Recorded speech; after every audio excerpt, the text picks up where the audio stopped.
The August issue of Down East magazine has an arresting shot on the cover, and the caption is "Into the Wild." It's referring to the cover story about Maine's 100-mile wilderness. With us now to talk about that and more in the August issue of Down East is Editor-in-Chief Brian Kevin. I really do like that photo, and it tells us a lot, maybe not 1,000 words, but it tells us a lot right there with just that image, Kevin. It's a very classic photo of the Northwoods, and we really hope John Krakauer does not own the IP on that phrase. Let's talk about that article in a moment, but I want to get to a couple of others that are in there. Let's begin with something that's kind of unusual for you guys, a true crime story from northern Maine, 1943. What's this about? Well, so our contributing editor, Andrew Vietz, who is kind of a master of the historic New England true crime story, did a little piece about 80 years ago. What was for decades the largest manhunt in the state of Maine took place. It was looking for the perpetrator of a murder of a Maine guide who was shot under very peculiar circumstances, deep in the Allagash, and the months-long hunt to figure out who fired the shot and why is sort of a nice look at what very rustic police work looked like in mid-century rural backwoods Maine. Good way to put it. There's another piece on the Madison paper mill that closed about 7 years ago, I think, and is now being turned into something quite different with really pretty bright prospects for its future. It's a nice turnaround story for Maine mills. We've seen some before. We've seen other mills that have struggled. This story out of Madison, written by Catherine Miles. What's the gist of it? You know, it's the prospects of maybe a green manufacturing success story. We're not the first people to report on Timber HP, which has its first products rolling off the line this summer.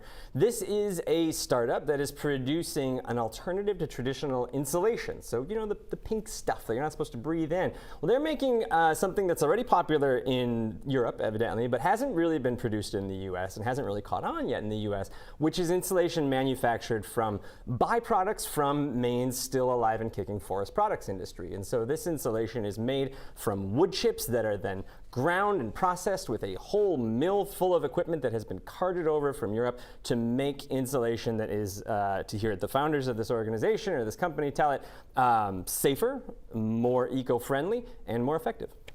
Let's get to that cover story that we began with. It's on Maine's 100-mile wilderness, which stretches from Monson to Baxter State Park. It's the last 100 miles or so of the Appalachian Trail. What did you want to do with this article? We didn't set out to do a bunch of inland and Northwoods Maine pieces in this issue, but it kind of worked out that way. And part of the reason why is because this time of year, especially as this summer finally starts to break, the prospect of camping and adventuring in what we know as the 100-mile wilderness is very appealing.